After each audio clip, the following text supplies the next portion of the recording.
नमस्कार दोस्तों, knowledge networks में आपका स्वागत है। यहाँ हम बात करते हैं समसामयिक विषयों की, आर्थिकी की, राजनीति की, सामाजिक विषयों की।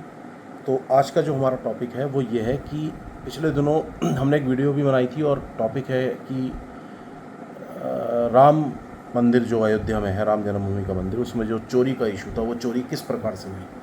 अब इसमें एक विषय ये उठ रहा है कि जो विपक्ष आरोप लगा रहा है उसके बारे में सत्ताधारी पक्ष ये कह रहा है कि जी विपक्ष से खामा में इशू बना रहा है, विपक्ष से इस मुद्दे को जटिलता प्रदान कर रहा है और एसआईटी तो जांच कर रही है, एसआईटी की रिपोर्ट आ गई है, कार्रवाई हो रही है, विपक्ष खामा में इस बात को इशू बना रहा है। देखिए, विपक्ष इशू क्यों नहीं बनाएगा? मुद्दा तो है, चोरी हुई है, ये बात मानी गई है, ये सिद्ध भी हो रहा है और आगे कार्रवाई भी हो रही है। एक तरफ आप कह रहे हैं, दूसरी तरफ कह रहे हैं विपक्ष मुद्दा ना बनाए। विपक्ष क्यों मुद्दा ना बनाए? विपक्ष होता किस लिए? सरकारी ट्रस्ट है, वो सरकार द्वारा बनाया गया सरकारी ट्रस्ट नहीं है, ऑटोनोमस ट्रस्ट है। ऑटोनोमस ट्रस्ट इसलिए बनाया गया क्योंकि हम पहले ही बता चुके हैं, जिससे उस पर आरटीआई लागू ना हो। उसमें एक घोटाला हुआ चढ़ावे का, बड़ा घोटाला है, आगे भी कंटिन्यू रहता है। उसमें बहुत सारे लोग शामिल हैं, बड़े लोग शामिल हैं जो सत्ताधारी दलों के निकट हैं। आप कह रहे हैं विपक्ष मुद्दा ही ना बनाए। विपक्ष मुद्दा क्यों ना बनाए भाई?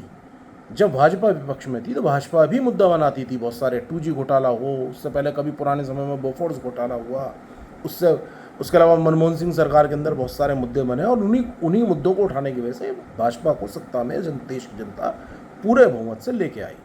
दूसरी बार भी लाई और अब तीसरी बार भी बहुमत में नहीं आ पाई, लेकिन एनडीए तो बहुमत में आया ही, सरकार निर्बाध रूप से चल रही है।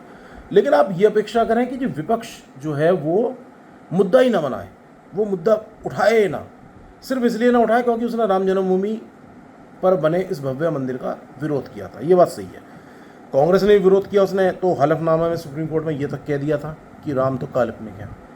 समाजवादी पार्टी या अन्य दलों का भी जो स्टैंड रहा है वो कुल मिलाकर के कभी भी राम जन्मभूमि के फेवर में नहीं रहा, मुस्लिम तुष्टीकरण का ही रहा है। लेकिन इसका मतलब ये नहीं है ना कि उस मंदिर में हुए घोटाले, वो आज तक कभी गए भी नहीं राम मंदिर, लेकिन इसका मतलब ये नहीं है कि वो विपक्ष में होने पर और सिर्फ इसलिए कि वो राम जन्मभूमि का उन्होंने विरोध किया या वो मंदिर आज तक गए नहीं दर्शन करने के लिए, इसलिए वो उसमें हुए घोटाले पर भी कोई प्रश्न ना उठा सकें। ये कौन सा मतलब, ये तो कोई क्ल्यू नहीं हुआ, मतलब ये तो कोई प्ली नहीं हुई, मैं कहूँगा। मतलब ये तो अजीब सी बात हो गई। ये क्या बात होती है भाई? ऐसे तो बहुत सारी चीज़ें हैं कि भाई ग्लोबलाइजेशन हुआ, भाजपा विपक्ष में थी, भाजपा ने नरसिम्हा राव सरकार के दौरान भाजपा ने उसका विरोध किया था, लेकिन कल को उसी मुद्दे की वजह से देश को नुकसान होने लगे, देश की जनता का नुकसान होने लगे, तो क्या वो ये कह देगी कि जी हमने तो उसका विरोध किया था इसलिए हम इस पर होने वाले घोटाले पे, ये होने वाले नुकसान को हम मुद्दा ही नहीं बनाएंगे? ये कौन सी प्ली है भाई? भाई आप उसके लिए दोषारोपण कीजिए उनको कि जी इन्होंने तो हमेशा राम मंदिर का विरोध किया, ये तो हमेशा हिंदू विरोधी बातें करते हैं, ये तो हमेशा मुस्लिम तुष्टीकरण करते हैं, ये तो आज तक राम मंदिर में दर्शन करने के लिए नहीं गए, है ना। लेकिन इस आधार पे आप ये नहीं कह सकते कि जी वो राम मंदिर में होने वाले घोटाले का कोई इशू ही ना बनाए। वो उनका राजनीतिक हित भी हो सकते हैं और मैं तो कह रहा हूँ राजनीतिक हित ना भी हो, इस घोटाले को इशू बनाया जा सकता है, कोई भी बनाया जा सकता है, कोई भी बना सकता है।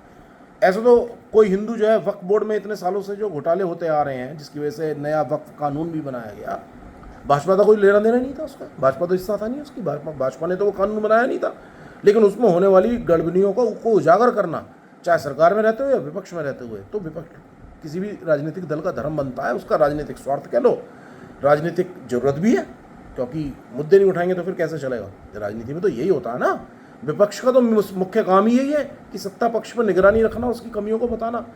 ये कह रहे हैं कि जी समाजवादी पार्टी को या कांग्रेस को या अन्य दलों को इस मुद्दे पर उठाना ही नहीं चाहिए, ये तो इसे और विकट बना रहे हैं, ये तो फला मतलब बातों को कॉम्प्लिकेटेड बना रहे हैं। अरे भाई क्यों नहीं उठाएंगे? इसलिए मतलब पूरी तरह गलत प्ली है।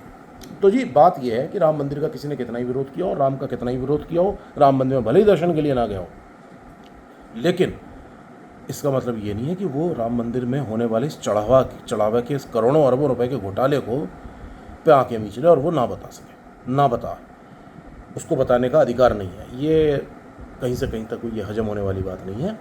सो विपक्ष में कोई हो, सत्ता में कोई हो, हर किसी को, देश के हर एक नागरिक को, हर एक राजनीतिक दल को ये अधिकार है कि वो इस मुद्दे को उठाए, जोरों शोर से उठाए। और इसको परिणति तक लेकर जाए, पता चले कि कौन दोषी हैं, उन्हें सजा मिले और आगे से ऐसा यही नहीं किसी भी धार्मिक स्थल पर ये कार्य न होने पाए।